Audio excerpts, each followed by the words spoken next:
taller en lo que es el acceso a la justicia con perspectiva de género, ¿no? Que ya el doctor Fabio Chacolla el día de ayer les dio muchos aspectos y muchos detalles importantes respecto a lo que es precisamente el contenido de lo que es precisamente el taller, ¿no? Y bueno, para comenzar, ¿no? Precisamente vamos a pasarnos en tres enfoques importantes, ¿no? Y yo sé que precisamente se van a ir conectando a medida de que va yendo precisamente el taller, es esto de sus compañeros, ¿no? Y eso va a ir siendo poco a poco. Y para ello quería mencionar, ¿no? Aspectos interesantes que lo vamos a detallar. Vamos a ir en tres partes. Primero vamos a ir por lo que es la cláusula de igualdad sustantiva.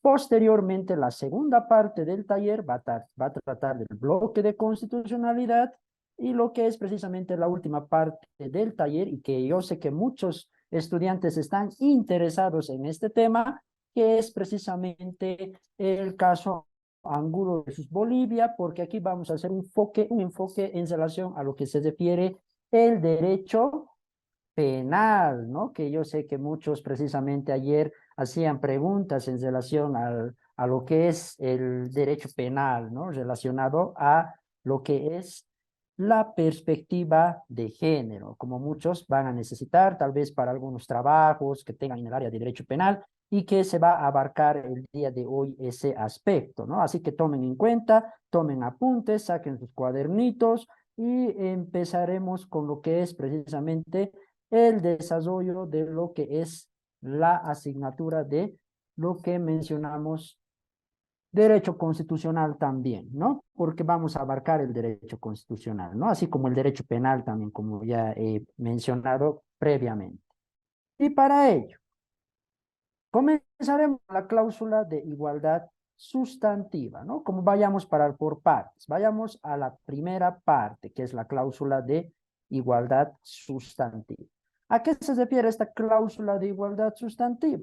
Se refiere precisamente a lo que es datos importantes respecto a lo que es el trato y la igualdad de oportunidades. Es decir, que planteamos precisamente esa igualdad sustantiva, ¿no? Que como vamos a ver actualmente y también en lo que es la historia de lo que es nuestra humanidad, vamos a notar que no ha existido, sobre todo a inicios de lo que se podría mencionar nuestra historia, ¿no? Y también lo que mencionamos aspectos interesantes dentro de la historia, que no ha existido esa igualdad, ¿no? En lo que se refiere de oportunidades en relación del hombre hacia la mujer, ¿no? Y como tenemos precisamente acá en la diapositiva, pueden ver la diapositiva, ¿no?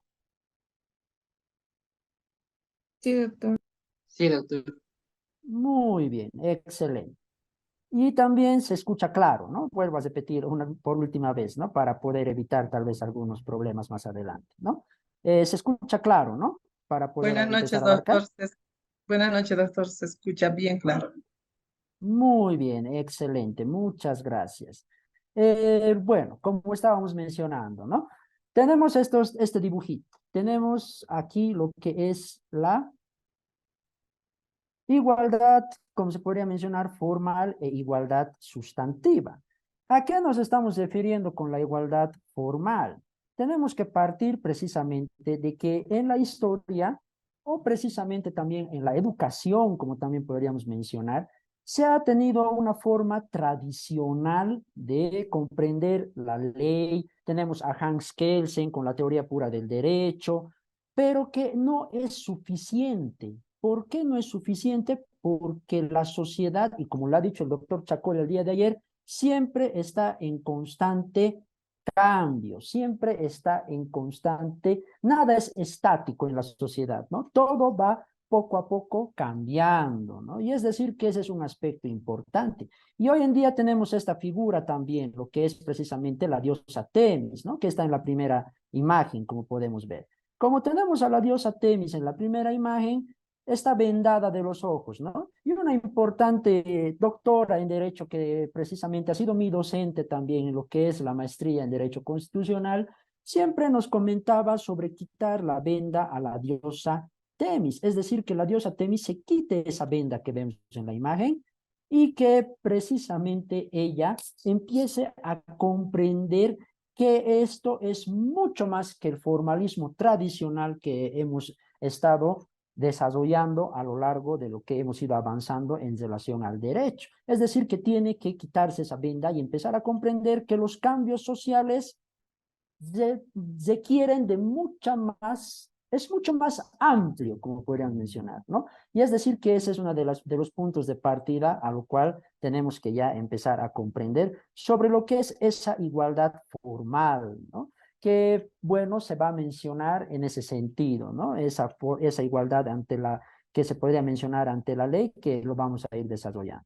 Y vamos a lo que es la igualdad sustantiva, ¿no? Que podemos ver en el segundo cuadro un grupo de niños, ¿no? Pero podemos darnos cuenta que los niños son diferentes, ¿no? Tenemos a un niño que es asiático, tal vez tenemos aquí un niño que es tal vez afroamericano, tenemos un niño que es indígena, podríamos mencionar aquí una mujer blanca, criolla, mestiza, y como el doctor Chacolla también lo dijo el día de ayer, ¿no? Que en Bolivia existen muchas variedades, ¿no? De personas, ¿no? Criollos, mestizos, indígenas, y es variado nuestra sociedad, ¿no? Y por ese motivo es importante tomar en cuenta lo que vamos a avanzar el día de hoy.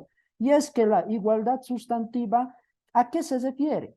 Tenemos que plantear lo que es la interseccionalidad, es decir, sectores. Estamos hablando de mujeres, estamos hablando de niños y niñas, tal vez de mujeres indígenas, mujeres lesbianas, hombres también LGT, los grupos LGTB, y es decir, que comprende la igualdad, esa cláusula de igualdad sustantiva, esa interseccionalidad, ¿no? Y en que todas estas personas tienen que tener esa igualdad de oportunidades, esa igualdad en el trato, ¿no? Incluso ayer mencionaban en el taller del doctor Chacolla que incluso, ¿qué pasa cuando una persona de LGTB, una persona gay, podríamos mencionar, eh, está, ¿no? En un cargo, ¿no? Tal vez trabajando en alguna institución o en una empresa. ¿Qué trato va a recibir? ¿Qué trato va a tener? Si es que va a tener esa igualdad de oportunidades, ¿no? Y es un aspecto que tenemos que tomar en cuenta, ¿no? Es decir, todos tenemos igualdad de oportunidades y tenemos lo que es igualdad en el trato, el respeto, ¿no? Y eso es la cláusula de igualdad sustantiva, ¿no? Y esto relacionándolo al derecho, ¿no? ¿Qué es lo que pasa? Vamos a seguir avanzando en cuanto a las diapositivas, ¿no? Y vamos a ir precisamente a la segunda diapositiva. Es que tenemos que comprender también que hay muchos aspectos importantes, como podríamos mencionar, que en la historia, yo siempre menciono, ¿no? Tenemos una forma de comprender la historia androcentrista, y eso también lo mencionó el doctor Chacolla el día de ayer. Es decir, tenemos una concepción de comprender la historia muy androcentrista, ¿no? Es decir, que el hombre es el centro de la historia y es un aspecto que siempre hemos ido denotando. Y es por eso que en esta vamos a empezar a ver en la historia detalles y aspectos que a veces no nos damos cuenta, pero que al ver en estas diapositivas vamos a poder comprender de que sí existen un poco de patrones patriarcales, ya sea en filósofos importantes a lo largo de la historia. Vamos a empezar con este filósofo. A ver, hago la pregunta al curso, al taller, ¿no? Es a los presentes, a todos los presentes. La figura de la imagen, ¿no? ¿Quién vendría a ser precisamente ese filósofo? A ver, ¿quién podría decirme quién vendría a Platón, ser ese? Sí, No, Platón, no es pero Platón.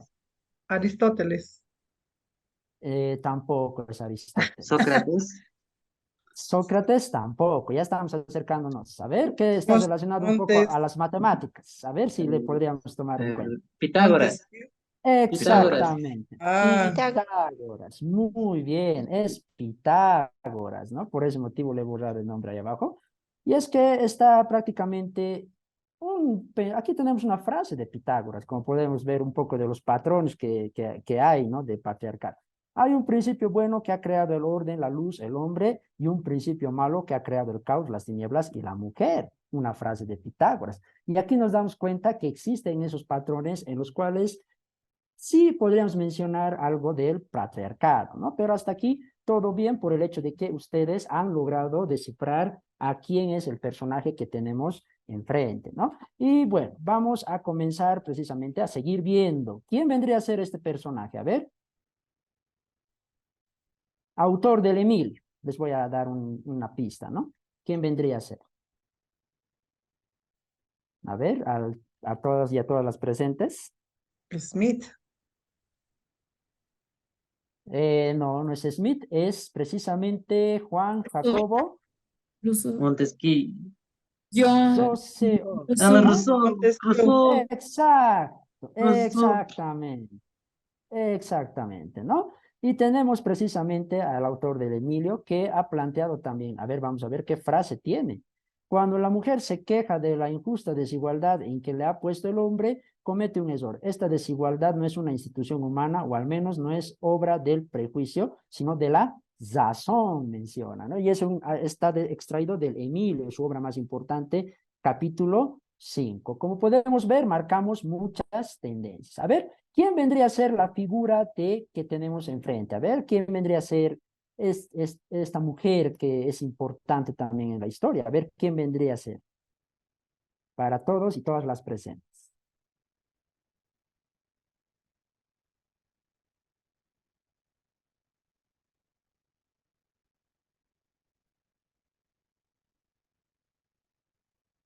Está un poco complicado. Nunca le he Muy visto. bien. Nunca la habían visto, ¿no? Bueno, vamos a quedar en ese punto. Muy bien. Yo les voy a mencionar, ¿no? Es Olimpia de Gouges. Es que precisamente es una autora, escritora tan importante que ha demarcado una línea muy importante en lo que se refiere a la hora de luchar por los derechos de las mujeres. Y tiene una obra, una obra muy importante que es la Declaración de los Derechos de la Mujer y la Ciudadana, como lo vemos en el título, y que es precisamente una de las obras más importantes dentro de lo que es el feminismo, correspondiendo también a una de las olas del feminismo, y es que las mujeres también van a lograr cosas importantes a lo largo de la historia, es decir, van a lograr lo que es el derecho al voto, y ese derecho al voto va a ser el inicio para que las mujeres puedan seguir luchando por los otros derechos. Por ese motivo es importante esta obra, Declaración de los Derechos de la Mujer y la Ciudadana, que se ha dictado el año 1791, ¿no? Y es que es una frase muy interesante. Miren, hombre, ¿eres capaz de ser justo? Una mujer te hace esta pregunta. La mujer nace libre y permanece igual al hombre en derechos. Por tanto, si la mujer tiene el derecho de subir al cadalso, debe tener igualmente derecho a la tribuna, ¿no? Y es decir que es una frase de las más memorables que Leonardo Olimpia de Gouges, ¿no? Y vamos a seguir avanzando. Entonces, ya tenemos un patrón, ¿no? A ver, ¿quién vendría a ser el que está en esta imagen? A ver.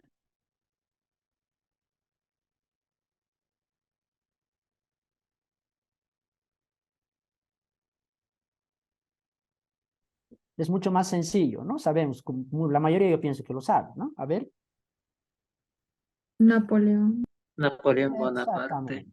Muy bien, exactamente, estimado César Andrés. Bueno, es precisamente Napoleón Bonaparte, ¿no? Y es que tenemos un aspecto también importante que es la codificación, ¿no? Y es que como vamos avanzando a la historia, también la codificación ha tenido un papel importante, pero que aún también demarca esa desigualdad, ¿no? Seguimos avanzando en la historia y todavía seguimos encontrando esa lucha de las mujeres, pero también una desigualdad. Es decir, que tenemos el Código Civil de 1804, la codificación, que ha sido un acontecimiento importante también, y que la mujer burguesa no era titular de derechos, sino objeto de protección. Era propiedad de los hombres para el orden normativo. Y aquí estamos viendo otro patrón que puede denotar lo que es el patriarcado también, ¿no? Pero que ha tenido mucha influencia, como también hemos tenido la oportunidad para quienes son mis estudiantes, ya que sé que también en el curso puede haber invitados, pero para quienes son mis estudiantes, hemos tenido la oportunidad de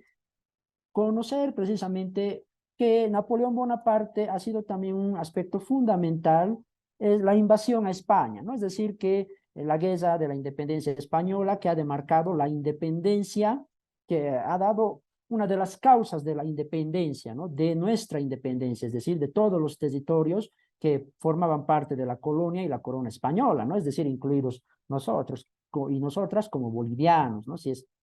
Y es precisamente que Napoleón Bonaparte ha sido importante en ese sentido. Y por ese motivo esta codificación también ha llegado a influir mucho en las primeras épocas de nuestra República de Bolivia. Y es decir, que aquí vamos a ir a la otra diapositiva y vamos a encontrar a este personaje. A ver, ¿quién es este personaje? ¿Quién me puede decir?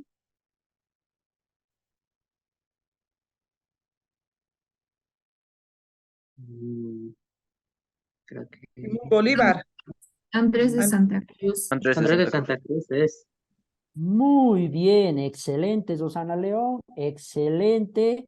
eh, Igualmente César Andrés, ¿no? Es decir, estamos ante Andrés de Santa Cruz. ¿Y por qué precisamente hago referencia a Andrés de Santa Cruz? Como hemos mencionado, la codificación ha tenido mucha influencia en nuestros territorios ya independientes, ¿no? Como en este caso Bolivia. Y es que tenemos uno de los primeros códigos penales de nuestro país, que es el Código Penal de Santa Cruz del año 1834.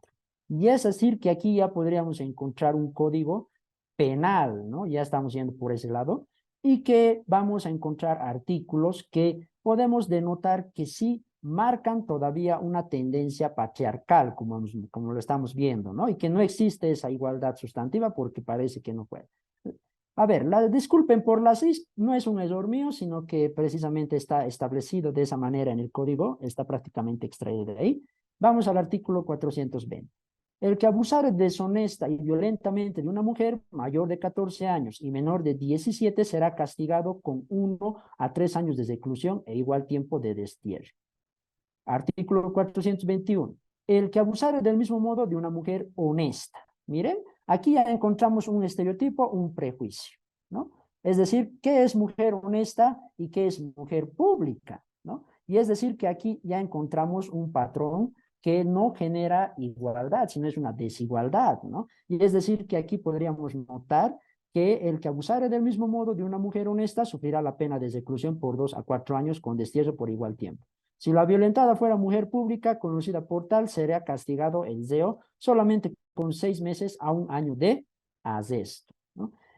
Y vamos al artículo 422, el que sedujere a una mujer honesta, mayor de la edad de la pubertad y menor de 17 años y tuviere con ella cópula carnal, será desterrado por 1 a 3 años, ¿no? Y aquí ya estamos encontrando patrones también de desigualdad, ¿no? Que hablan de una mujer honesta y una mujer pública, ¿no? Tenemos precisamente en esos dos ejes. Y bueno, vamos a seguir avanzando. De acuerdo a los artículos 447 y 443 del Código Penal de Santa Cruz, en base a la autoridad del marido sobre la mujer, éste podrá llevarla al juez cuando se ausente de su casa sin licencia de su marido o mostrare mala inclinación, ¿no? Y es así como podremos notar precisamente otro aspecto interesante, ¿no? Y es decir que es así como encontramos a lo largo de la historia patrones patriarcales, que posteriormente a lo largo que ha ido avanzando la sociedad, ha ido cambiando un poco, y esto es en base a la lucha que han tenido las mujeres a lo largo de la historia y que han logrado cosas importantes, como aquí tenemos, ¿no? En febrero de 1918 se garantizó el derecho al voto a las mujeres propietarias mayores de 30 años. También no es una lucha que se pueda mencionar amplia, ¿no? Es decir, que ha sido para algunos sectores también, ¿no? Es decir, para aquellas que son mayores de 30 años. Luego, en noviembre de 1918, se garantizó el derecho al voto a las mujeres ser elegidas en Parlamento.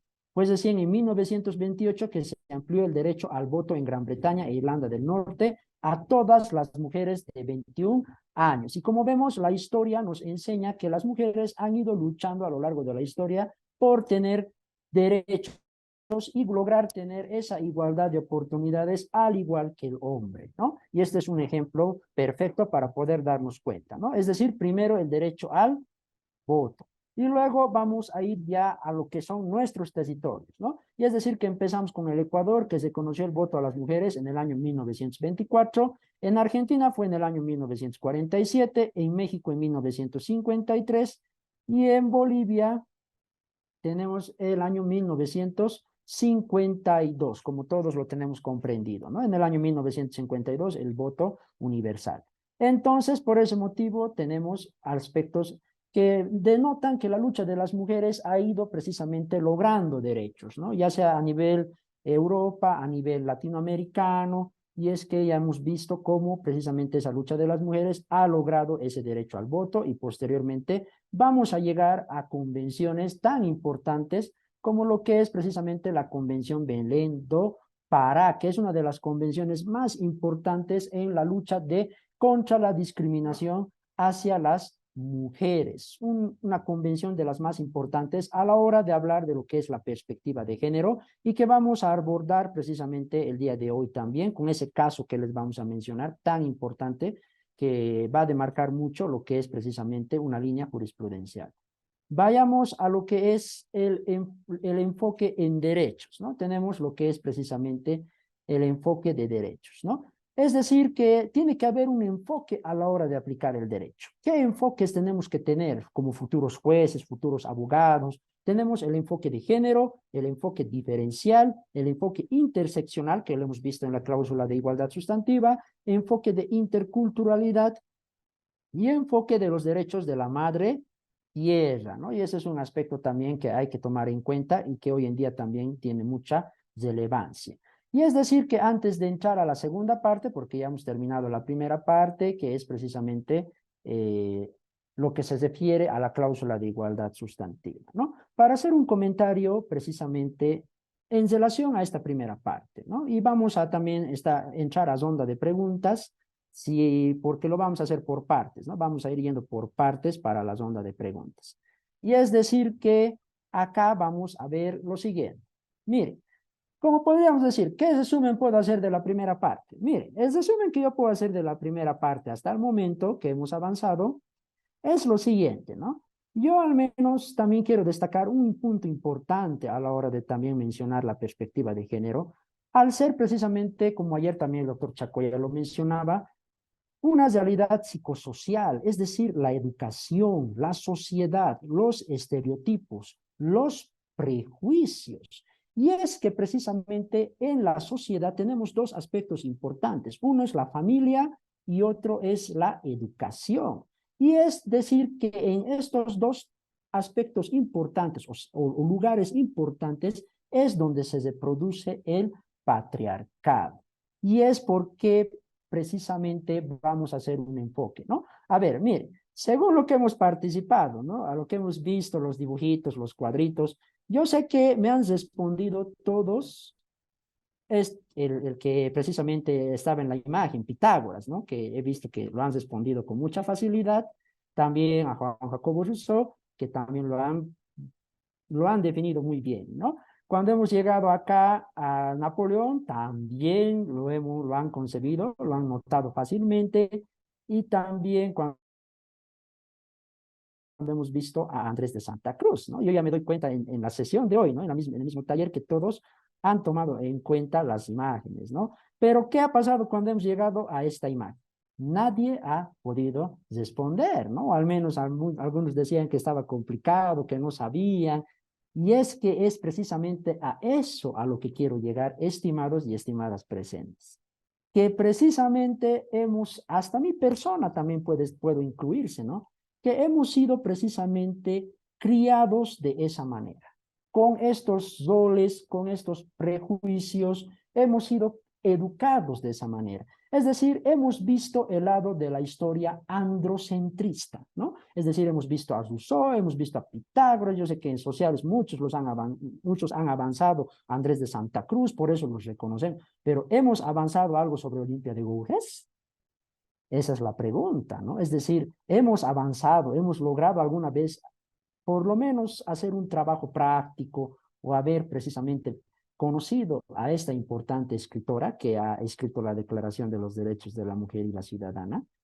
Al menos no la hemos reconocido al momento en su mayoría de los presentes, quién era, ¿no? Y es decir que aquí nos damos cuenta que todos hemos sido criados con esta educación y también desde el núcleo familiar con una idea patriarcal, ¿no? Es decir, el patriarcado precisamente.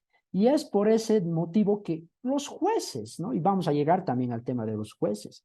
El juez, como también ayer hizo un buen comentario el doctor Flavio Chacolla, es un ser humano. Y al final, el ser humano también actúa de acuerdo a su preparación, a su educación, a cómo ha sido educado. Y es ahí donde va a dictar fallos, va a dictar sentencias, va a dictar muchas cosas, ¿no? Y es que aquí nos damos cuenta precisamente por qué motivo tenemos una baja estadística de aplicación de lo que es la perspectiva de género en jueces, que lo vamos a ver también ese detalle más adelante. Y es que, como he mencionado, ¿no? Que los jueces, precisamente, la mayoría de la sociedad ha sido educada en esta forma, en este sistema. Y por eso yo destaco la participación de lo que es precisamente la actividad educativa, ¿no? Es la educación. Y es decir que yo precisamente soy docente de la Universidad Pedagógica en lo que es despatriarcalización y por ese motivo puedo darles estos datos, ¿no? Respecto a la educación. Actualmente se está lanzando un programa de descolonización y de despatriarcalización. Yo sé que lo han debido ver en muchos lados, ¿no? Y es que la despatriarcalización es un aspecto fundamental dentro de la educación, no es para adoctrinar.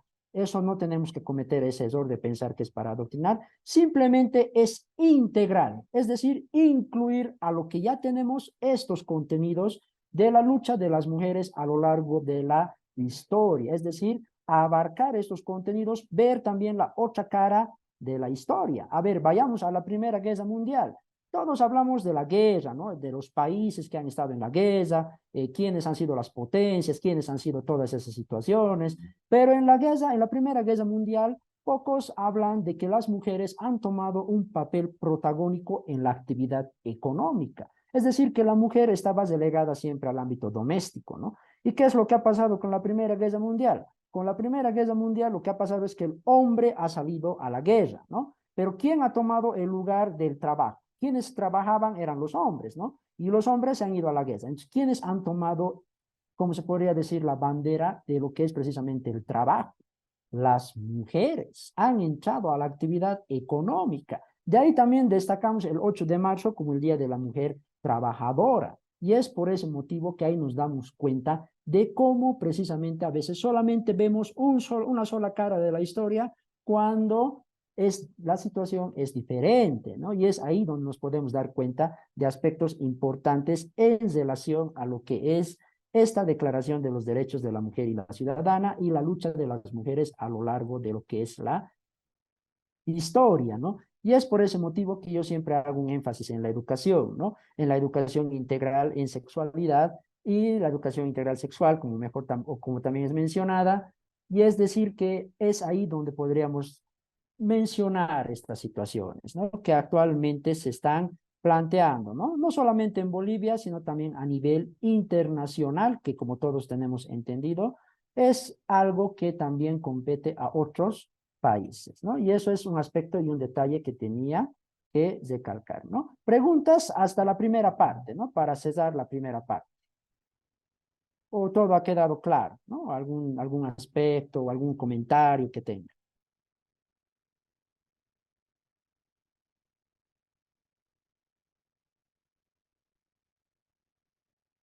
Muy bien, excelente. Entonces, ha quedado claro la primera parte de la cláusula de igualdad sustantiva y de cómo precisamente, muy bien, usted creo, Nick creo que menciona, quiere participar, está encendido su micrófono.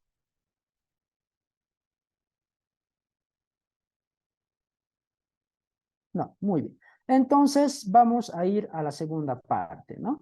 Precisamente vamos a enfocarnos en el bloque de constitucionalidad, como vamos a reiterar en esa situación, ¿no?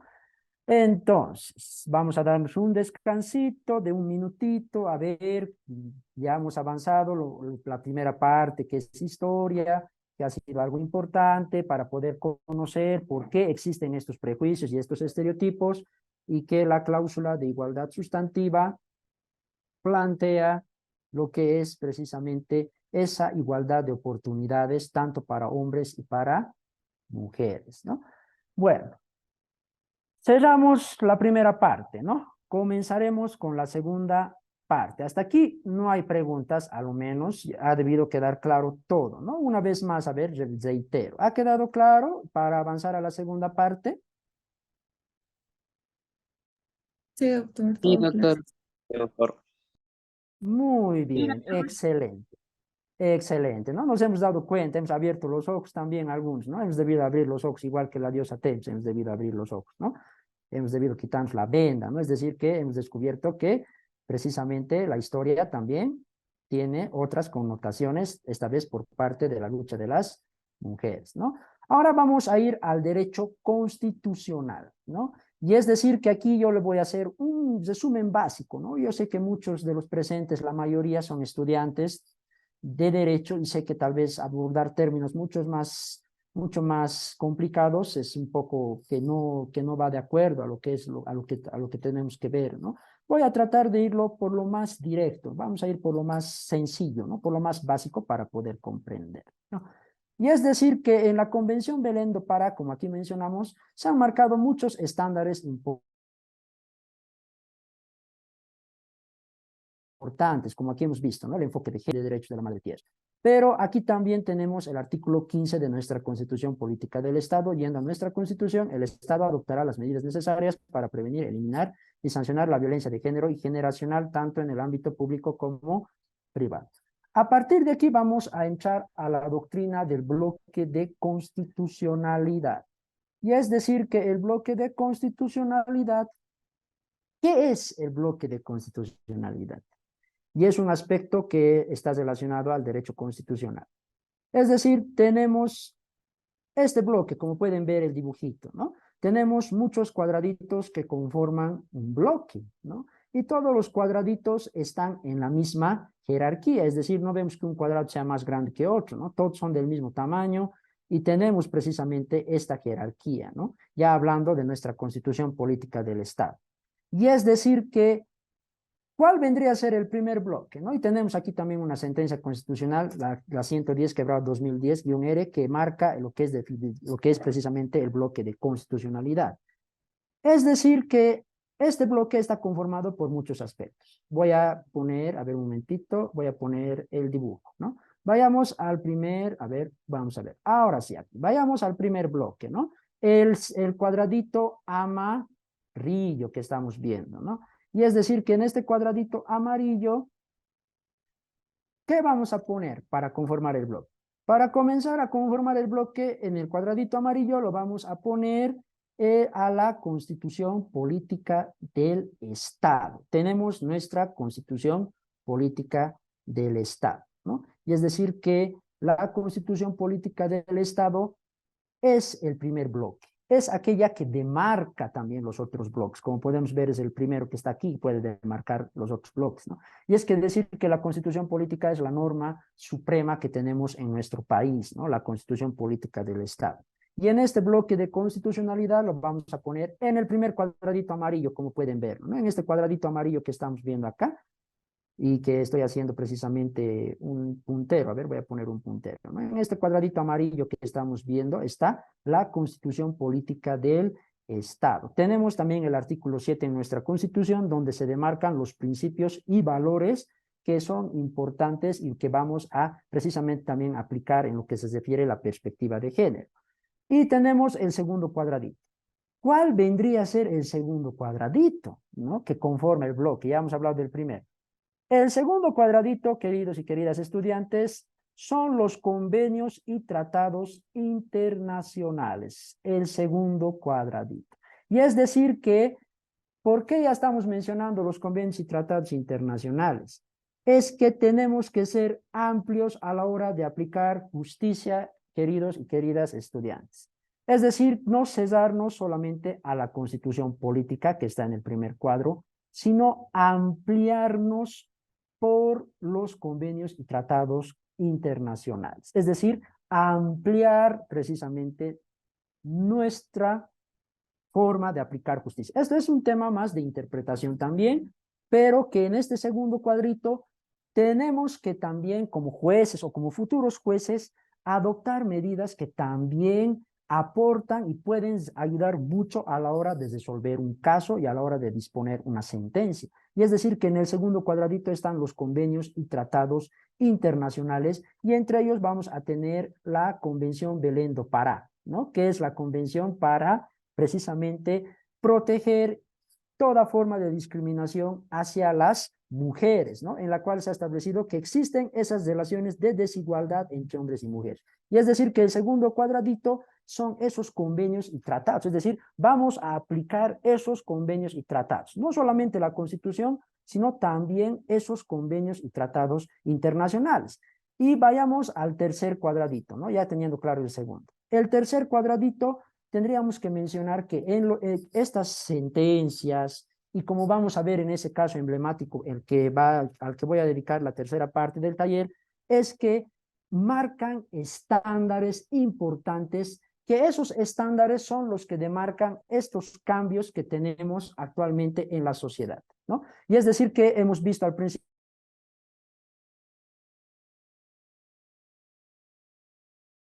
cómo se va avanzando, ¿no? Como la sociedad no es estable. Y es decir, que aquí ya podríamos encontrar en el cuadradito verde los estándares que demarcan estos tratados y convenios internacionales, ¿no? Que hemos mencionado que están en el segundo cuadradito. En el tercero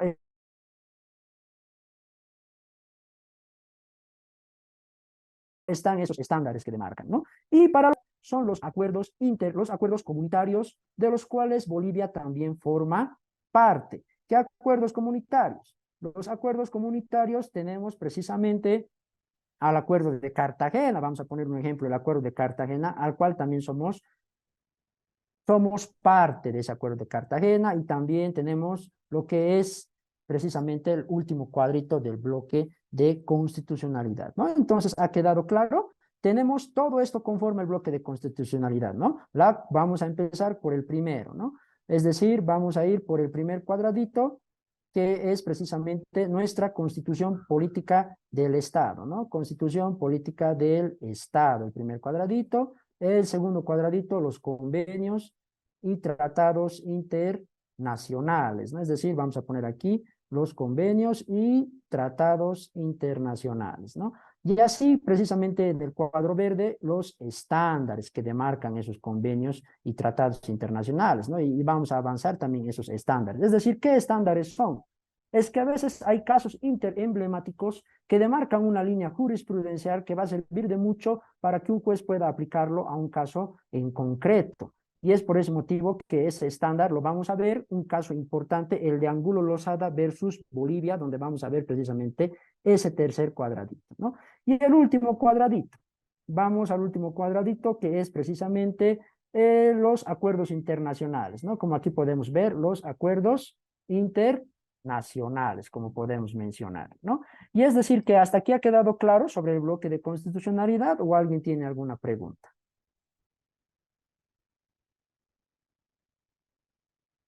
Muy bien, ha quedado claro, ¿no? Estimada Zachel, ¿no? Zamírez Manjón, del curso 2.4.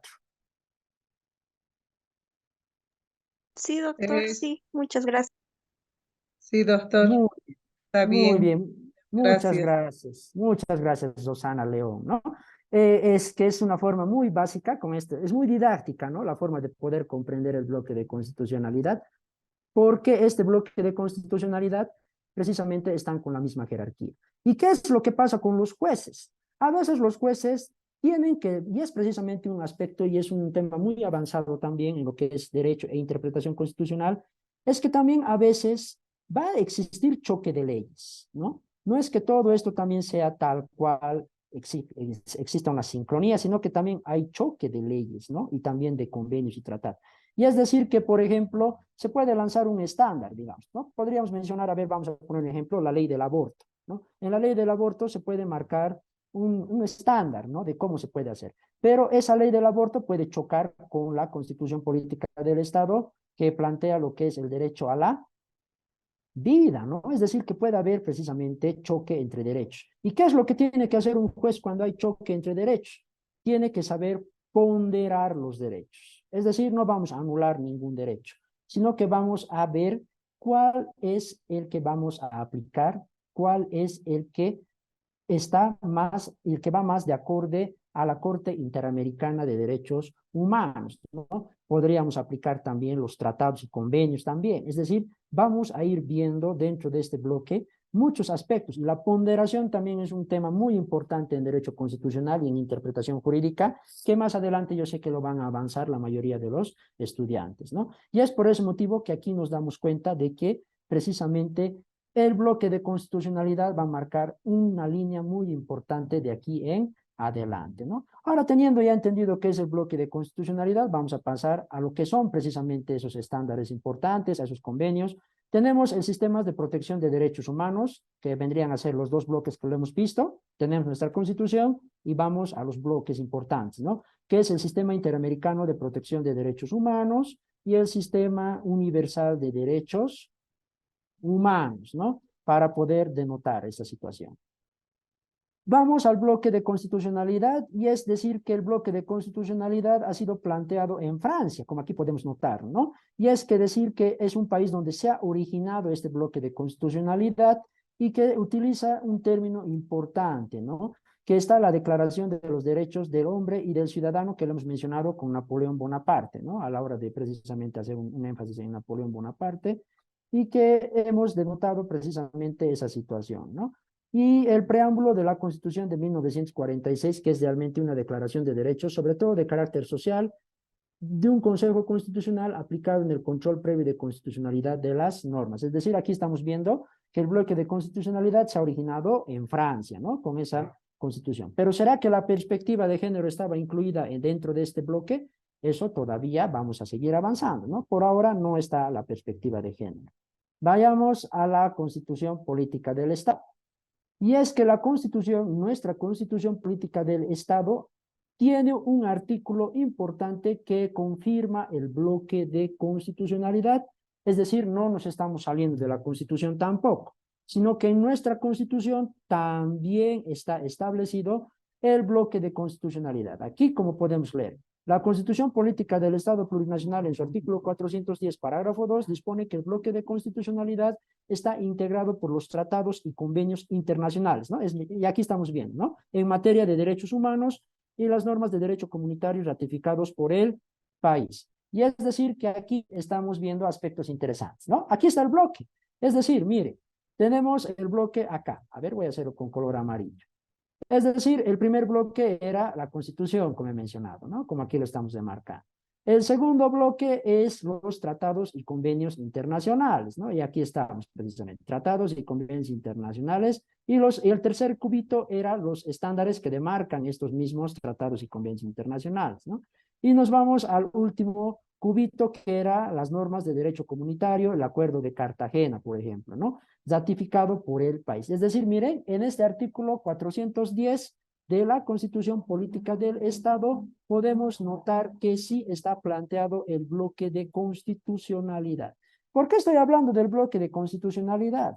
Porque vamos a ver que a la hora de aplicar perspectiva de género, no va a ser suficiente nuestra Constitución Política del Estado en algunos casos, ¿no? Es decir, en algunos puede ser suficiente, pero en otros vamos a necesitar los tratados y convenios internacionales. En algunos casos vamos a necesitar incluso hasta las normas de derecho comunitario. Y es por ese motivo que yo les he mencionado a la hora de explicar el bloque de constitucionalidad, que tenemos que ampliarnos, no cesarnos solo a la Constitución política, sino ampliarnos a más artículos, ¿no?, que existen en estas convenciones y en estos tratados y convenios internacionales, ¿no? Y es decir, la sentencia constitucional número 1662, quebrado 2003, también es una sentencia que demarca una línea, ¿no? Y es que el Tribunal Constitucional realiza la interpretación constitucional integradora en el marco de la cláusula abierta prevista por el artículo 35 de la Constitución, que ha establecido que los tratados y las declaraciones y convenciones internacionales en materia de derechos humanos forman parte del orden jurídico del sistema constitucional boliviano. Miren, como aquí podemos notar, ¿no? Tal cual como se ha explicado, podemos notar que precisamente forma parte de nuestra Constitución el bloque de constitucionalidad. Ahora vamos, de manera que estos instrumentos internacionales tienen también carácter normativo en nuestro país y son de aplicación directa. Por lo mismo, los derechos en ellos consagrados son también inviolables por las personas y tutelables a través de los recursos del habeas corpus y el amparo constitucional conforme corresponda, ¿no? Y es decir, que aquí encontramos esa importancia del bloque de constitucionalidad que se deriva de, como yo les he explicado, que la Constitución misma a veces no es tan amplia, ¿no? Es decir, a veces para poder comprender los cambios sociales que hemos mencionado, ¿no? Que se dan a lo largo de la historia en la sociedad, a veces la Constitución misma no es amplia para resolver algunos casos. Y por ese motivo tenemos que recurrir a los tratados y convenios internacionales. Y esto es un punto importante, anoten apuntes, ¿no? A quienes estén con sus apuntes, porque esto va a demarcar mucho sobre la tercera parte del taller, que es el caso Angulo Lozada versus Bolivia. Porque precisamente aquí vamos a ver que nuestra legislación a veces no es suficiente a la hora de resolver un caso concreto. Y es por ese motivo que tenemos que a veces adecuarnos a los estándares internacionales de derechos humanos, ¿no? Y es decir que, como aquí menciona, ¿no? A veces la Constitución no es tan amplia y que no trata de cobijar todos los casos, todos los asuntos referentes a la constitucionalidad o en la aplicación de la misma. En el ámbito internacional, como aquí podemos ver, se requiere que este bloque de constitucionalidad haga de la Constitución un cuerpo normativo mucho más dinámico, es decir, que va a hacer que sea mucho más amplia la Constitución, que también se conoce este bloque de constitucionalidad, y eso es importante, ¿no? Es decir, no nos estamos saliendo tampoco de la Constitución, eso tiene que quedar claro. Y es decir, que en la cual se puedan atender otros tipos de asuntos normativos que vayan acorde con los cambios históricos, ahí está, como lo he visto, como lo hemos visto, y sociales que ocurren en el mundo. Es decir, facultar a jueces a que atiendan otros principios o normas de tipo supralegal, que los jueces no se cierren solo a nuestra legislación, sino que se amplíen. Una cosa es diferente, ¿no? Para no confundir, no nos estamos saliendo de la Constitución. Una cosa es precisamente salirse de la Constitución y otra cosa es ampliar, ¿no? Estamos ampliando lo que vamos a mencionar, ¿no? Y es decir que estas normas a nivel internacional de derechos humanos pueden o no estar determinadas tácitamente en la Constitución, pero la Constitución se conoce que sí podemos aplicar, ¿no? Tal es el caso de los derechos humanos en el orden internacional. Lo anterior significa que el bloque de constitucionalidad es importante en la adaptación de determinados principios y normas de tipo constitucional a las nuevas realidades sociales y políticas, ¿no? Como lo estamos viendo en ese sentido.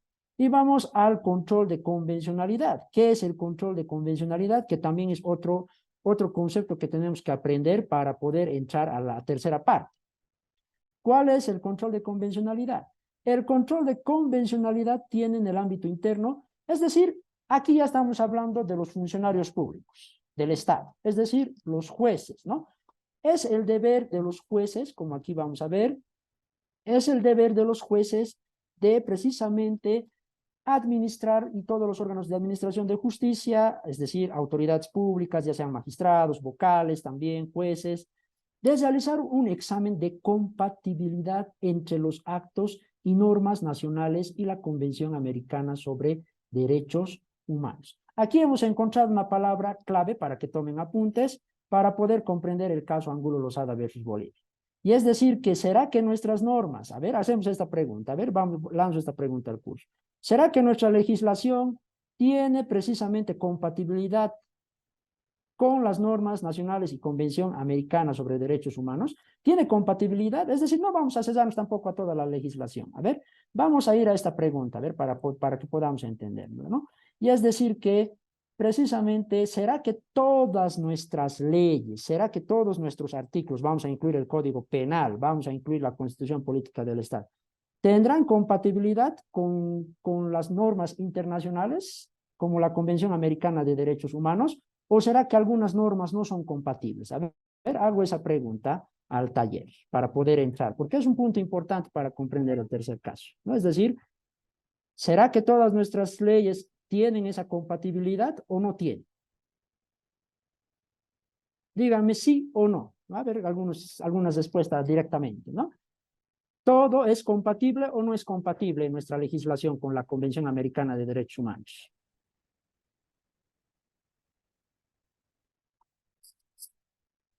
A ver, ¿quiénes pueden dar la respuesta? Pueden dar todos, pueden participar, encienden sus micrófonos, simplemente digan sí, Sí es compatible, doctor, toda nuestra legislación, o algunos me pueden decir, no, no es compatible, tal vez hay algunas normas que no son compatibles. Bueno, a ver, ¿quién me puede decir una de las dos? O también todos pueden participar, pueden encender sus micrófonos también, ¿no? Para poder precisamente entrar. Bueno, yo creo que no, doctor, ya que o sea, hay varias normas que son diferentes y como que no son muy compatibles, que digamos. Igual, doctor, yo creo Muy que no bien, son estimado. compatibles. Para mí no. Muy bien, muy bien, ¿no? No todas las normas son compatibles. Dos comentarios. ¿Están de acuerdo el gesto, por favor? A ver, el gesto que participé. A ver, ¿qué dice el gesto? ¿Están de acuerdo con sus compañeros y compañeras? A ver, ¿que están de acuerdo? Que no toda la legislación son compatibles. A ver, enciendan sus micrófonos, a ver quiénes más pueden participar. Están de acuerdo entonces, ¿no? Con lo que han mencionado sus compañeros, ¿no? Es decir, que no toda nuestra legislación a veces es compatible con la Corte Interamericana de Derechos Humanos, ¿no? Y es decir, que aquí ya podemos notar precisamente esa situación. Aquí vamos a ir a algunos puntos importantes, ¿no? Y es por ese motivo que he lanzado esta pregunta, ¿no? Porque vamos a encontrar en el caso de Angulo Lozada un artículo del Código Penal que no tiene compatibilidad con la Convención Americana sobre Derechos Humanos y también la Corte Interamericana de Derechos Humanos. Y eso anótense para quienes tienen este trabajo práctico con el doctor Castillo, ¿no? Yo sé que muchos tienen este trabajo práctico con el doctor Castillo, que habla sobre la perspectiva de género hacia el tipo penal, ¿no? ¿Cómo puedes aplicar la perspectiva de género en el tipo penal, ¿no? Y es decir, que aquí tienen su tarea, ¿no? Para quienes estén presentes, porque aquí es donde vamos a encontrar un caso en el cual vamos a responder precisamente esa parte, ¿no? Del derecho penal. Pero para ello seguiremos avanzando un poco más para terminar lo que es el apartado del derecho constitucional, ¿no? Y es decir que volvemos al control de convencionalidad, que menciona que precisamente es la labor de los jueces de poder precisamente aplicar y compatibilizar esas normas de la Corte Interamericana con nuestras normas que tenemos, ¿no? Esa acción para proteger los derechos humanos de las personas, ¿no? Y tienen ese deber precisamente nuestros y nuestras jueces. Entonces tenemos que ver desde ese punto de vista, ¿no? Con el tratado internacional, como menciono, ¿no? Tratados internacionales. Vayamos a lo que es precisamente algunos aspectos más del bloque, ¿no? Cualquiera creería que al mencionarse el bloque de constitucionalidad, aquí es un detalle interesante también en esta diapositiva, porque va a demostrar que el bloque de constitucionalidad no es tampoco de ahora, ¿no? No es de reciente creación, sino que también se ha demarcado mucho en lo que es, en este caso, en el año 1969, en San José de Costa Rica, tras la Convención Americana sobre Derechos Humanos, sale a la luz el Pacto de San José, mismo que en su artículo 1.1 y 2 establece la obligación de despertar los derechos humanos y el deber de adoptar disposiciones de derecho interno en todos los países que se adhieran a este pacto, creando así el bloque de constitucionalidad. Se advierte entonces que los estados deben asumir diversos estándares, y esos estándares lo vamos a ver también, y principios para cumplir con sus compromisos, uno de ellos precisamente el incluir dentro de la interpretación jurídica la denominada perspectiva de género, ¿no? Y es aquí donde ya encontramos la perspectiva de género que está incluida dentro de estos estándares de la Corte Interamericana de Derechos Humanos como de la Corte, ¿no? Que es importante ya tener en cuenta que la perspectiva de género ya está incluida y que los estados tienen el deber de aplicarla también, ¿no? Y es por ese motivo que ya encontramos un aspecto importante para poder aplicar la perspectiva de género, esto en base al bloque de constitucionalidad, ¿no? Vamos a lo que es precisamente la perspectiva de género. La injusticia se muestra, a ver, vamos a ir a esta frase importante de Nancy Fraser, ¿no? Fraser, como podrían ponerlo también. La injusticia se muestra en sus rasgos de androcentrismo, ¿no? Como hemos visto, el androcentrismo, ¿no? Es decir, si se privilegia y exalta la masculinidad, mientras que se realiza lo contrario respecto de lo femenino. Agrega que estos patrones se advierten en muchas áreas. En sus propias palabras, los patrones de valor androcéntricos impregnan también la cultura popular, la interacción cotidiana.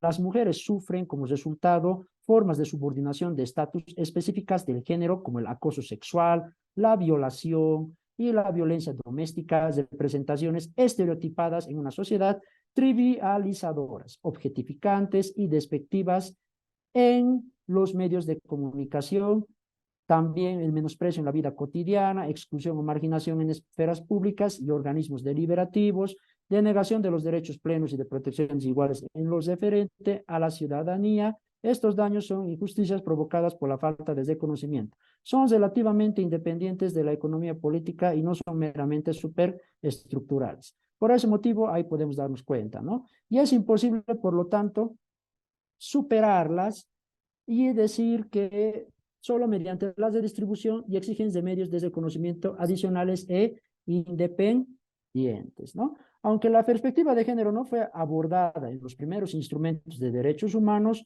la Declaración Universal de los Derechos Humanos, el Pacto Internacional de Derechos Civiles y Políticos y la Convención Americana sobre Derechos Humanos consagran normas que prohíben cualquier forma de discriminación por cualquier causa, entre ellas la discriminación contra la mujer, ¿no? Y es un punto que también tenemos que tomar en cuenta, ¿no? Sobre el bloque de constitucionalidad y cómo ya poco a poco las convenciones a lo largo de la historia han ido dando estándares de protección de derechos contra toda forma de discriminación y acceso a la justicia por parte de las mujeres, ¿no? Y es decir que ya precisamente tenemos, ¿no? La Declaración sobre la Eliminación de la Discriminación contra la Mujer determinó de manera expresa que la discriminación era fundamentalmente injusta y constituía una ofensa a la dignidad humana por cuanto negaba o limitaba su igualdad de derechos con el hombre. Para abolirla estableció diversas medidas entre las que se destaca en materia laboral la licencia y el fuero de maternidad y la necesidad de combatir todas las formas de trata y tráfico de mujeres, además de explotación y prostitución de mujeres. ¿Ven cómo se va ampliando, no? Cada vez que vamos avanzando, se va ampliando mucho más los derechos en las convenciones y tratados internacionales y convenios internacionales, ¿no? Y es decir que vamos a llegar precisamente a algunos aspectos también importantes, ¿no? Como acá podemos ver.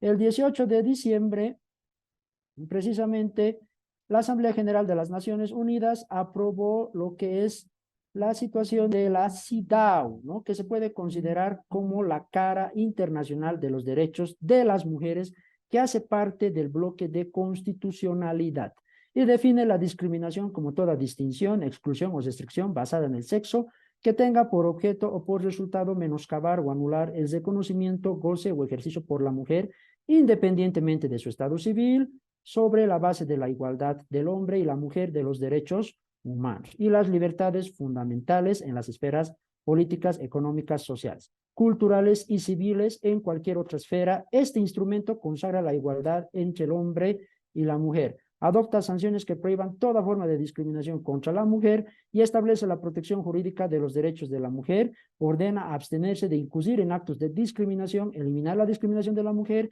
y que se deroguen las disposiciones penales que impliquen una discriminación contra la mujer. Y es decir que aquí ya estamos hablando de la fundación de una de las importantes, como se podría mencionar que también hace parte del bloque de constitucionalidad, y estamos hablando de la CEDAW, ¿no? Que muchos lo vamos a entender mientras vayamos avanzando en nuestras clases, porque es una referencia importante a la hora de precisamente enfocarnos en lo que es el bloque de constitucionalidad y que precisamente define esa discriminación como distinción y exclusión o restricción basada en el sexo, ¿no? Un importante acontecimiento que va a demarcar mucho a partir de ahora en la historia de la humanidad, es decir, cuando llegue a haber discriminación contra la mujer, ¿no? Y para terminar lo que es precisamente la segunda parte, ¿no? La Asamblea General de Organización de Estados Americanos, OEA, aprobó en junio de 1994 la Convención Interamericana para prevenir, sancionar y extraditar la violencia contra la mujer. Ahora estamos hablando de otra convención también importante. Tenemos la Convención Belén do Pará, que ya hemos tratado anteriormente, ¿no? Como respuesta a la preocupación del sistema. A ver, un momentito, vamos a sacar el... A ver, un momentito, vamos a sacar... Ya, muy bien, aquí lo vamos a leer completo, ¿no? La Asamblea General, precisamente, de Estados Americanos, OEA, ¿no? Y es decir, que ya hemos mencionado sobre la Convención de Belén do Pará, ¿no? Como está aquí mencionado.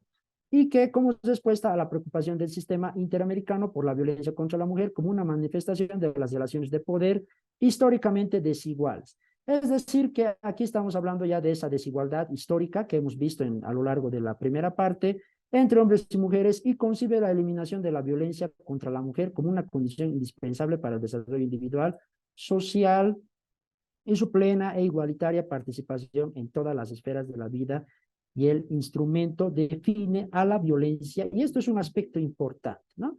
Que define la violencia contra la mujer como cualquier acción o conducta basada en su género que cause muerte, daño o sufrimiento físico, sexual o psicológico a la mujer, tanto en el ámbito público como en el privado. Eso se ha establecido en la Convención de Belén do Pará. Así, y eso es en su artículo 1. Y asimismo se consagró el derecho de todas las mujeres a vivir una vida libre de violencia y que incluye, entre otros, los derechos a ser libre de toda forma de discriminación y a ser valorada y educada libre de patrones estereotipados de comportamiento y prácticas sociales y culturales basadas en conceptos de inferioridad o subordinación, ¿no? Y es aquí donde hemos encontrado puntos importantes. Con esto cesamos la segunda parte del taller, ¿no? Y es un detalle también importante y vamos a entrar a la última parte, ¿no? Y es decir que descansemos un poco, ¿no? ¿Hasta aquí precisamente ha quedado claro o tienen algunas preguntas respecto a lo que hemos avanzado? Ya esto en materia mucho más enfocándonos en los derechos humanos, ¿no? Y cómo poco a poco las convenciones, los tratados y convenios internacionales han ido demarcando un estándar importante de lucha contra la discriminación hacia las mujeres, ¿no? Y es decir que vamos a mencionar esos aspectos, ¿no? Entonces, ¿ha quedado claro o hay algunas preguntas que tengamos? No todo vamos a hacerlo por partes, como he mencionado. Terminamos la segunda parte. ¿Tienen preguntas respecto a la segunda parte, queridos y queridas estudiantes? No, todo está claro, doctor. Muy bien, César Andrés, ¿no? ¿El resto está de acuerdo precisamente o tiene alguna duda o ha quedado claro, por favor? Sí, doctor, está claro. Muy de acuerdo, doctor.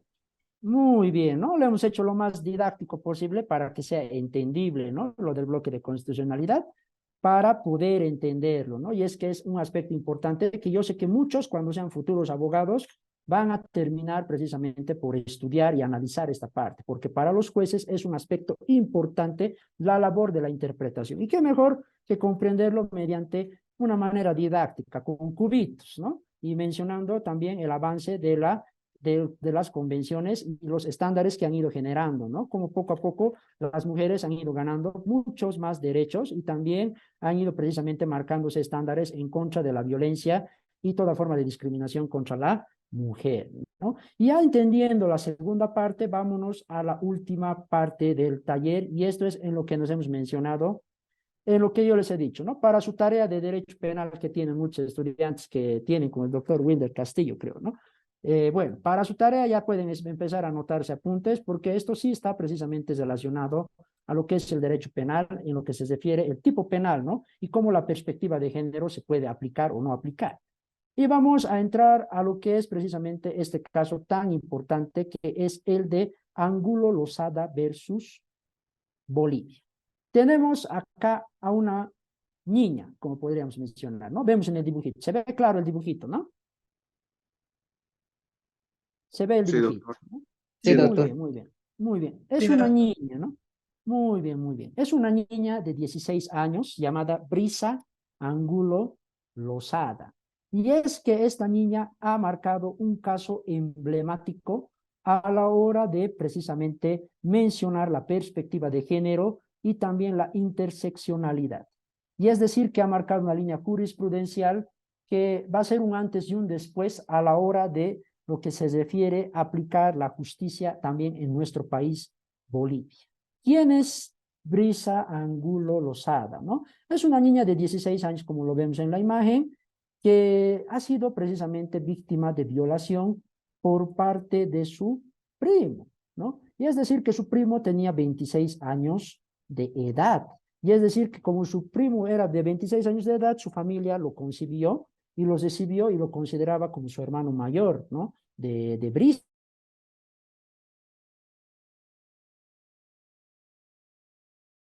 Entonces, ¿qué es lo que pasó con que existe mucha desigualdad, ¿no? En dos puntos. Primero, de hombre hacia la mujer. Y segundo, de una persona mayor hacia una niña, ¿no? De 16 años, ¿no? A un adolescente, también podríamos decir, adolescente de 16 años.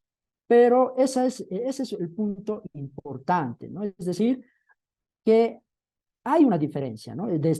También por eso marcamos la interseccionalidad, ¿no? Por ese motivo también, por eso mencionamos este aspecto y este caso. ¿Y qué es lo que dice en el título? El sistema judicial, el otro agresor de Brisa. ¿Qué ha pasado con nuestro sistema judicial boliviano? ¿Por qué aquí lo mencionan como el otro agresor de Brisa? ¿Qué habrá pasado, no? Para que nuestro propio Estado haya sido el agresor de Brisa. Y eso lo vamos a descubrir precisamente en este caso. Y es decir, que vamos a avanzar a lo que es precisamente la siguiente diapositiva, ¿no? Y como se menciona, el Estado se convirtió en un segundo agresor, ¿no? Para poder comprender el caso, la Corte Interamericana de Derechos Humanos, a ver un momentito, vamos a entrar un momentito al dibujo, ¿no? A ver un momentito para que podamos seguir la lectura. Muy bien, ahora sí. Como tenemos la convención, ¿no? La Corte Interamericana de Derechos Humanos encontró en el Estado de Bolivia responsable internacionalmente por la violación de los derechos de la integridad personal, las garantías judiciales, la vida privada y familiar, la igualdad ante la ley, la protección judicial y los derechos de la niñez en perjuicio de Brisa Angulo Lozada. ¿Por qué? ¿Por qué precisamente? A ver, ¿por qué nuestro Estado es culpable? Ello como resultado del incumplimiento, y por eso está marcado en color amarillo, de la debida diligencia de forzar. ¿Qué es la debida diligencia? La debida diligencia es un término empresarial que se maneja mucho en las empresas, en la cual las empresas tienen el derecho tienen la potestad, el deber, como aquí se menciona, de proteger a sus trabajadores contra toda forma de discriminación, ¿no? Eso es la debida diligencia, es decir, un término un poco empresarial también podríamos mencionarlo, que las empresas tienen ese deber, ¿no? De velar por los derechos humanos de sus trabajadores. Y esta debida diligencia la vamos a trasladar al Estado, es decir, que ahora ya no estamos hablando de una empresa, sino estamos hablando del Estado. El Estado tiene el deber de precisamente proteger, prevenir la violencia contra la mujer, ¿no? Incluso también el acceso a la justicia está incluido dentro de este concepto, ¿no? Porque como ayer mencionaba el doctor Chacoya, ¿no? El Estado tiene ese deber de garantizar a todas las personas pertenecientes a nuestro país y también a todas las personas extranjeras o quienes residen en nuestro país, de poder tener un acceso a la justicia, ¿no? Y es que, ¿qué ha pasado con el Estado acá? ¿Habrá cumplido ese acceso? ¿Habrá cumplido con Brisa Angulo Lozada ese acceso a la justicia o no habrá cumplido, ¿no? Porque por algo lo estamos llamando el segundo agresor, ¿no? Seguramente no ha debido cumplir su deber de la debida diligencia. Y que también esta debida diligencia en todos los estados tiene que ser reforzada. ¿Por qué tiene que ser reforzada? ¿Por qué nos estamos refiriendo que tiene que ser reforzada como está acá?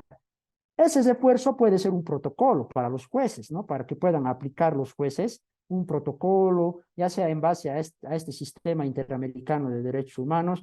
Y es decir, que aquí podríamos mencionar la perspectiva de género, ¿no? Es decir, esta debida diligencia reforzada es el acceso a la justicia con perspectiva de género, el título de nuestro taller, ¿no? Y es decir que el acceso a la justicia con perspectiva de género tiene un protocolo. Yo sé que muchos han debido ver algún protocolo que es por parte del Tribunal Agroambiental. También tenemos el protocolo que se ha planteado el año 2016 con el Tribunal Supremo de Justicia. Y es decir que esa es la debida diligencia reforzada, ¿no? Que está reforzada por un protocolo, por alguna situación relacionada a la aplicación de la perspectiva de género, ¿no? Pero ¿qué ha pasado acá? El Estado no ha cumplido con este deber de la debida diligencia y por eso está aquí está precisamente planteado como el segundo agresor, ¿no? Y es que aquí vamos a encontrar precisamente lo que hemos mencionado, ¿no? A ver, continuemos la lectura, ¿no? Es decir, el incumplimiento del deber de la debida diligencia reforzada por parte del Estado y también de la protección especial para investigar la violencia sexual sufrida por Brisa. de la ausencia de perspectiva de género. No ha habido esa perspectiva de género. Por ese motivo, miren cómo ha terminado nuestro Estado, ¿no? Por no poder aplicar esa perspectiva de género.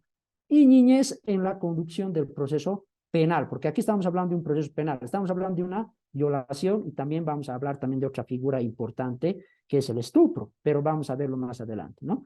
Y la práctica de actos de victimizantes durante el mismo, ¿no? También de la aplicación de una legislación penal incompatible con la Convención Americana y también, como hemos mencionado, ¿no?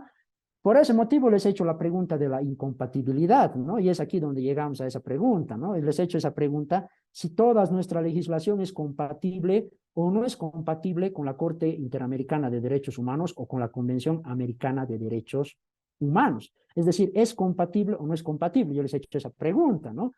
Y la respuesta que me han dado, y ha sido una excelente respuesta, y que también demarca mucho que están bien atentos al taller, y eso me agrada, y que han dado unas buenas respuestas, que es precisamente que no toda nuestra legislación es compatible con la Convención Americana de Derechos Humanos. Y en este caso estamos hablando de una legislación, perdón, penal, ¿no? Y vamos a ver qué artículos. Vamos a ver qué artículos no están todavía y son incompatibles. Eso para su tarea de derecho penal que tienen, ¿no? Para esa pregunta del tipo penal que es a la hora de aplicar perspectiva de género, ¿no? Y es decir que no toda la legislación penal es compatible con la Convención Americana. Y eso va a pasar con este caso de Brisa, ¿no? Que ha sufrido violación por parte de su primo de 26 años, ¿no? Así como la violencia institucional y la discriminación en el acceso a la justicia, basada en motivos de género y niñez sufridas por la víctima y de la vulneración de la garantía del plazo razonable. Perdón, nuevamente. Es decir, que también este caso ha terminado prescribiendo. ¿Por qué? Porque, bueno, ha pasado por muchas etapas del juicio. En una primera etapa sí se ha logrado precisamente lograr un aspecto, un avance importante, pero es que precisamente Brisa Angulo Lozada es colombiana, es de origen colombiano, y también su primo familiar, obviamente también de la misma nacionalidad, terminó yéndose al final a Colombia, donde ya ha pasado más de 20 años, terminó prescribiendo este delito que ha cometido en Colombia, ¿no? Y todos sabemos que en derecho penal, ¿no? Para quienes estamos avanzando en derecho penal, que si queremos extraditar a alguien de de otro país, ¿no? Hablando de la extradición, la ley tiene que estar en la misma situación, ¿no? Es decir, tienen que estar vigente, ¿no? Ya sea en Colombia como lo que es también Bolivia, ¿no? Es decir, la ley está hasta lo venidero, como bueno, hemos avanzado en derecho penal mucho también, ¿no? Y es decir, que para llevar una extradición tiene que haber una coincidencia entre ambos estados, ¿no? Cosa que no ha sucedido porque ha terminado pasando un plazo de 20 años, ¿no? Es decir, ha terminado pasando 20 años y ya había prescrito el delito en Colombia, ¿no?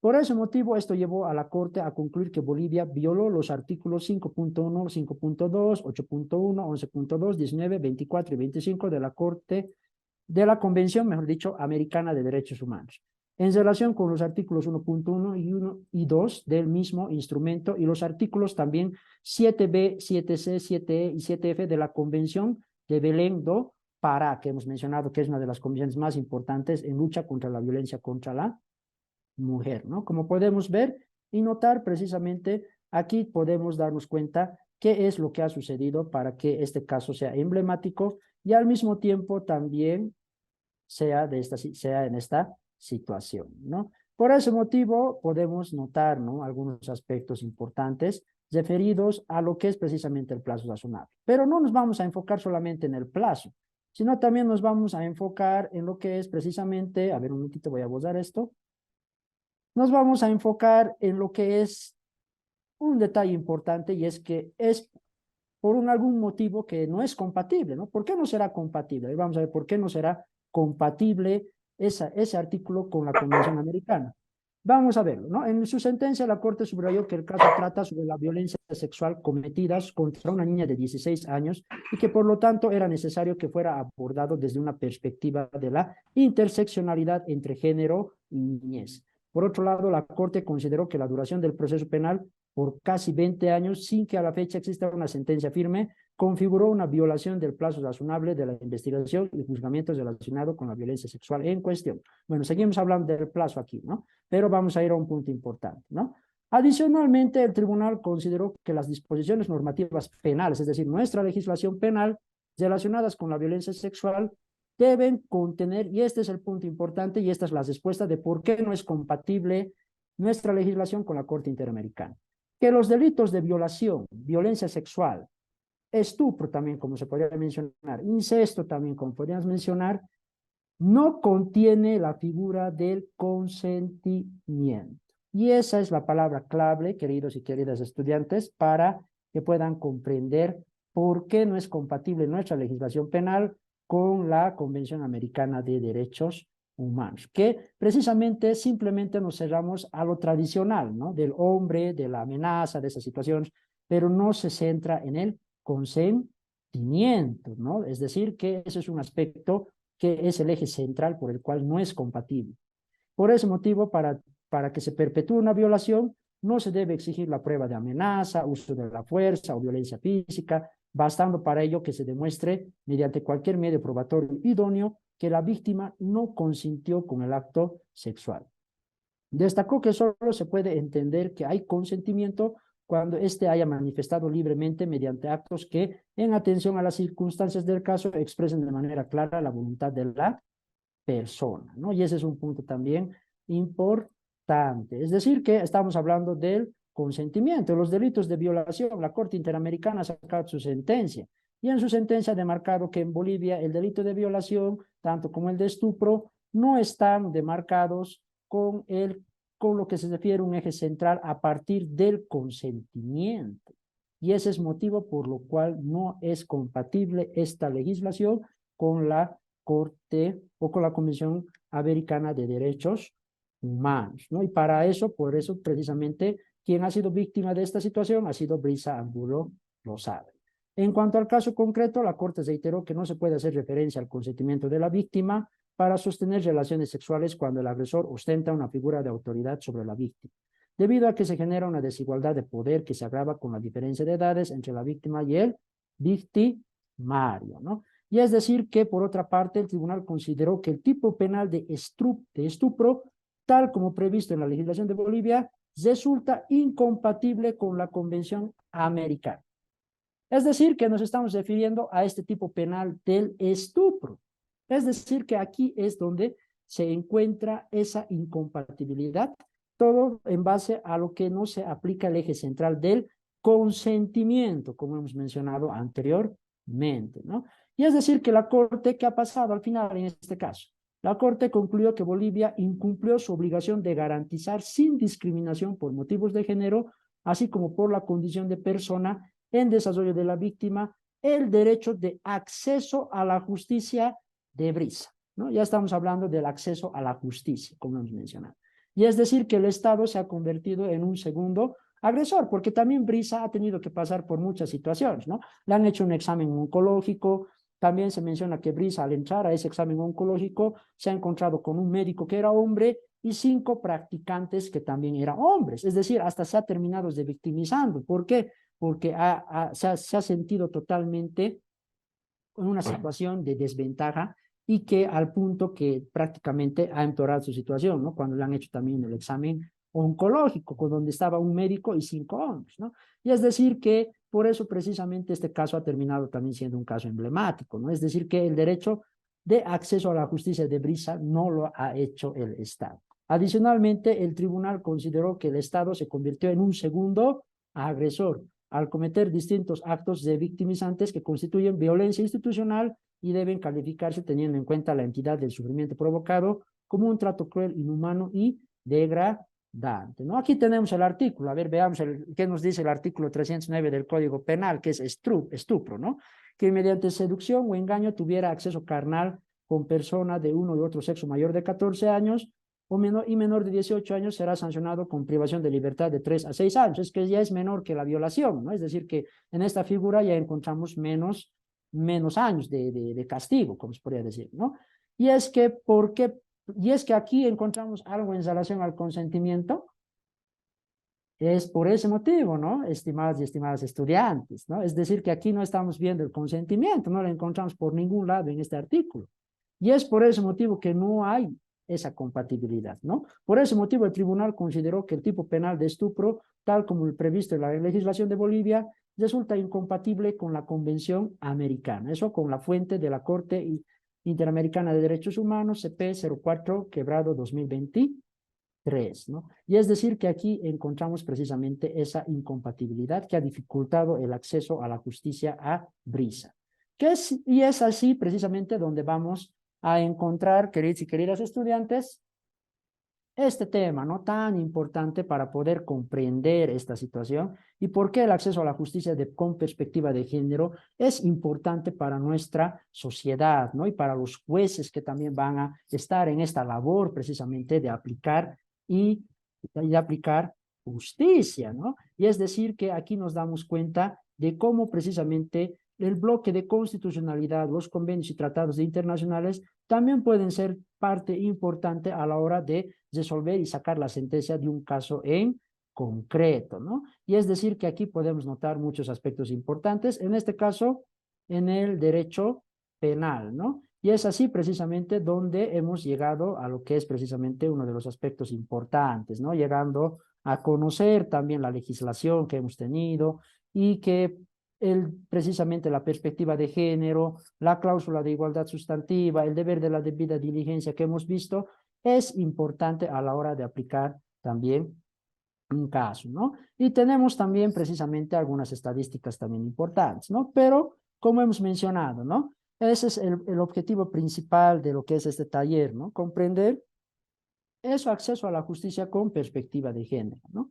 Y que precisamente también hacen relaciones a que según la Corte Interamericana, la Convención Interamericana de Derechos Humanos, ha planteado que eliminemos este delito de estupro, que tenga que eliminarse, y que también el agravante del incesto también precisamente tiene que modificarse, ¿no? Es decir, que nos están dando un parámetro para poder precisamente cambiar también algunos aspectos, ¿no? Para que las personas tengan un mejor acceso a la justicia, ¿no? Como en este caso que hemos visto de Angulo Lozada versus Bolivia, ¿no? Y aquí también tenemos algunos aspectos importantes en relación a lo que se refiere, ¿no?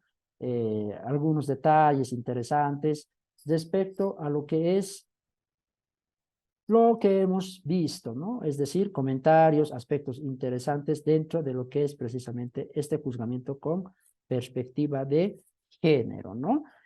Bueno, precisamente con eso podríamos tener muchos detalles y muchos aspectos, ¿no? Para poder comprender, ¿no? Y bueno, vamos a ir precisamente a concluir con lo que es el taller, ¿no? Que ya precisamente hemos estado 1 hora y media. Y es decir que vamos a precisamente cesar con la última ronda de preguntas para poder precisamente terminar con el taller, ¿no? Que como nos hemos dado cuenta ha sido un taller donde hemos aprendido mucho, ya sea de historia, ya sea del bloque de constitucionalidad y también del caso de Angulo Lozada versus Bolivia, un caso emblemático, ¿no? También vamos a mostrar algunas imágenes. A ver, me gustaría mostrarle algunas imágenes de quién es Brisa, ¿no? A ver, vamos a ver quién es Brisa, a ver, lo vamos a ver precisamente. Tenía esta imagen, a ver un momentito. En la revista, una revista importante que ha salido en Correo del Sur, a ver, lo voy a buscar. Un momentito.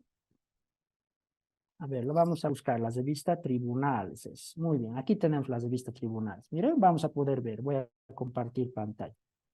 A ver, un momentito.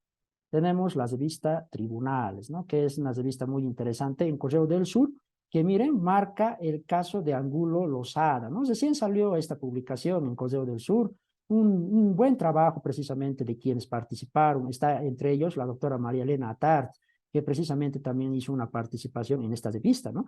Y aquí es precisamente donde encontramos esta revista tan importante que si quieren pueden adquirirla en oficinas de Correo del Sur también, ¿no?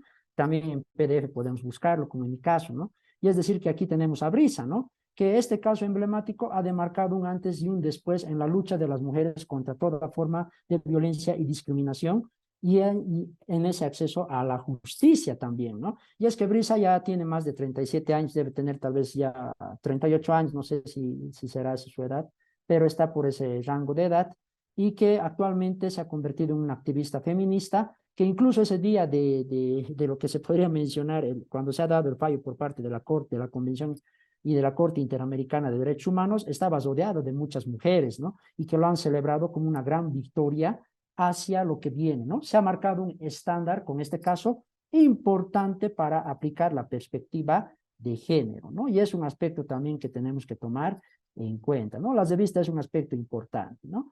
Y es decir que también aquí la doctora Marilena Tar también hace una exposición de lo que es precisamente el sistema judicial, ¿no? Y cómo precisamente el sistema judicial ha terminado fracasando en lo que es precisamente a la hora de considerarse como un otro agresor de Brisa, ¿no? Es decir, que es por ese motivo que es tan importante la aplicación de la justicia con perspectiva de género, ¿no? Que vamos a tener también datos importantes a lo largo de lo que nosotros vayamos avanzando también, ¿no?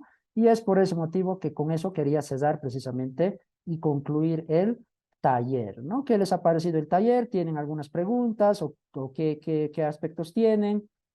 Tenemos precisamente algunos detalles también que algunos tal vez quieran realizar, ¿no? Algunos aspectos o detalles que queramos recapitular también, ¿no? Es decir, a ver, alguien que tenga alguna pregunta más para cerrar precisamente con lo que es el taller, ¿no? Para poder concluir precisamente con el taller.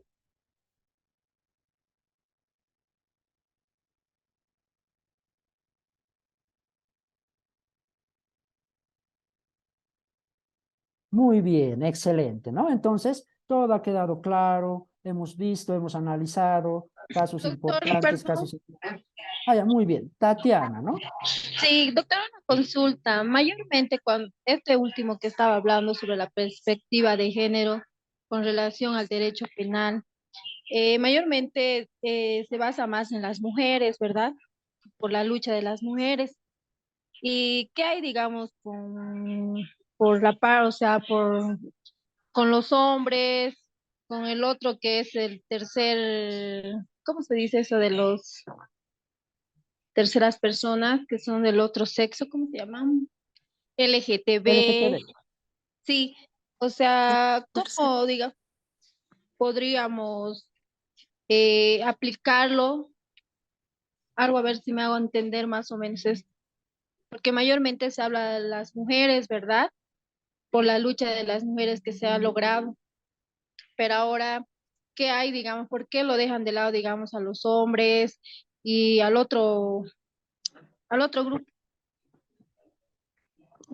Ya, muy bien, muy interesante su pregunta, estimada Tatiana. Y claro que sí, precisamente también encontramos dentro del bloque de constitucionalidad mucha línea jurisprudencial también en relación a las personas LGTB, ¿no? Que también precisamente, es decir, tenemos que comprender también que tenemos dos tipos de personas también, ¿no? Es decir, como ahora, como mencionó también el doctor Chacoya la anterior semana, personas binarias y personas no binarias, ¿no?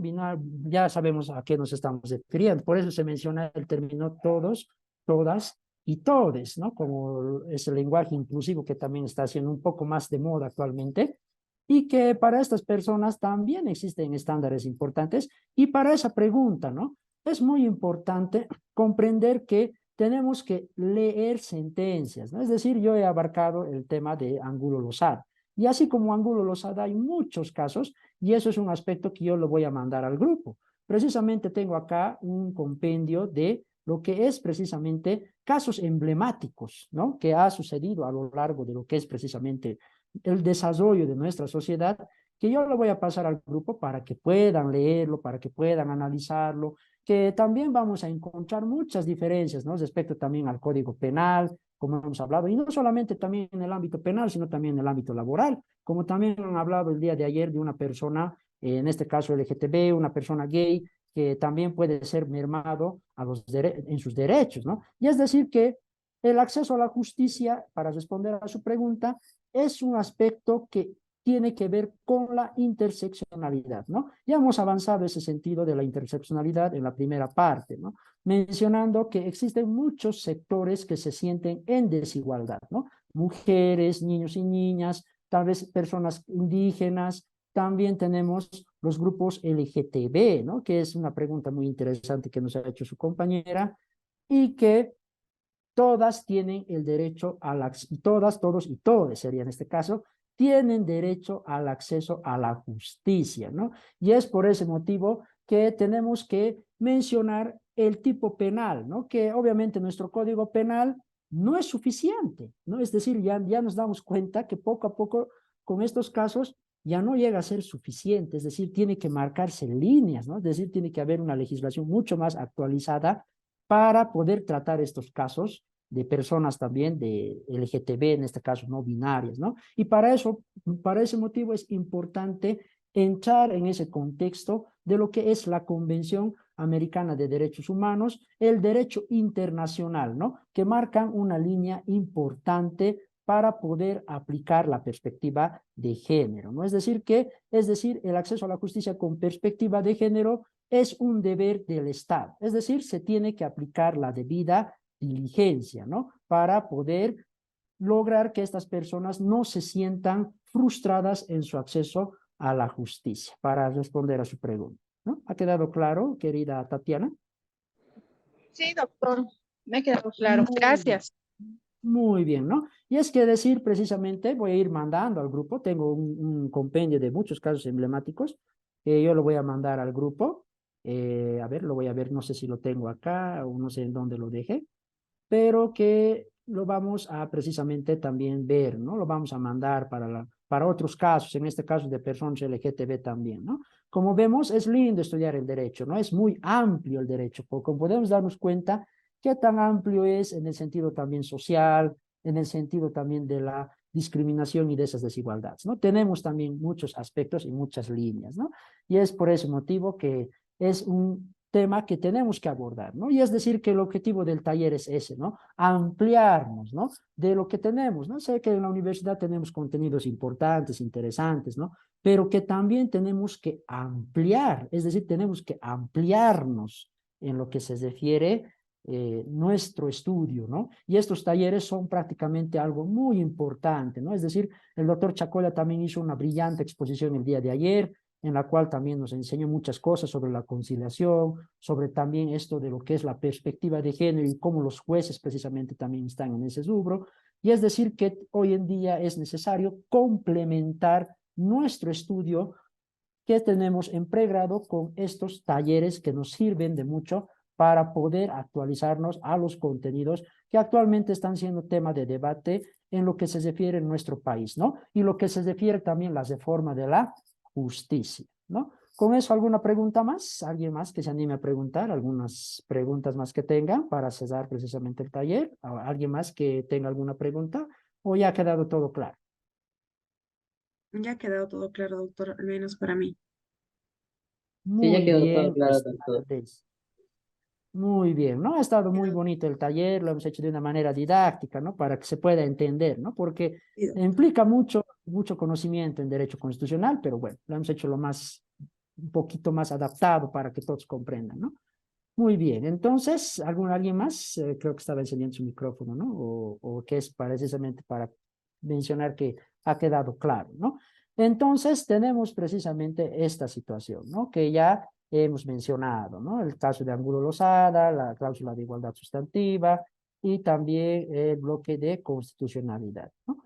Entonces, bueno, con eso precisamente querida anfitriona, estaríamos concluyendo con el taller, ¿no? Que, bueno, va a ser precisamente una experiencia inolvidable para muchos y también para mí, porque es uno de los primeros talleres que también desarrollo, pero que, bueno, lo hemos hecho muy bien, ¿no? Le hemos entendido muy bien y eso es lo más importante. Bueno, doctor, está bien. ¿Este material lo va a subir al grupo, doctor? ¿Van a tener acceso? Sí, las revistas quieren que lo suba, queridos y queridas estudiantes, para que puedan Sí, verlo. doctor, por favor. Sí, por Sí, favor. Sí, doctor, doctor, Sí, por doctor, favor. súbaselos por... Muy bien, voy a subir las revistas, ¿no? Vamos a tratar de estudiar y analizar estas revistas, en donde vamos a encontrar opiniones de importantes diferentes de lo que es precisamente, ¿no? Como podemos ver también el sistema judicial y cómo tenemos que cambiar la justicia, ¿no? También voy a mandar a la sentencia del caso Angulo Lozada. Aquí tenemos la sentencia. Miren, esto les va a servir de mucho para su trabajo en derecho penal, ¿no? Que tienen. Que aquí tenemos precisamente la sentencia que ha planteado qué es lo que se va a hacer con el delito de estupro, qué se va a hacer con el delito de violación, con el delito con lo que es el agravante del incesto, qué es lo que ha planteado la Corte Interamericana para poder comprender precisamente esta situación, ¿no? Del caso Angulo Lozada versus Bolivia, ¿no? Entonces, con eso, querida Daisy, a la anfitriona, podríamos precisamente concluir el taller, no sin antes agradecerles por su presencia a todos los presentes y, bueno, agradecer precisamente su participación también y, bueno, la asistencia y el entendimiento de este taller, ¿no? Muy bien, con eso les quedo muy agradecido, que tengan muy buenas noches y que les vaya muy bien en sus futuras actividades. Muy bien, cesamos, querida. Buenas noches, doctor. Querida, Está bien. Gracias. Buenas noches, buenas doctor. noches. Buenas noches. Buenas Gracias, doctor. Muchas gracias, doctor. Buenas noches, Buenas doctor. noches. Muy bien. Gracias. Hasta luego. Gracias, Hasta luego. doctor. Buenas noches.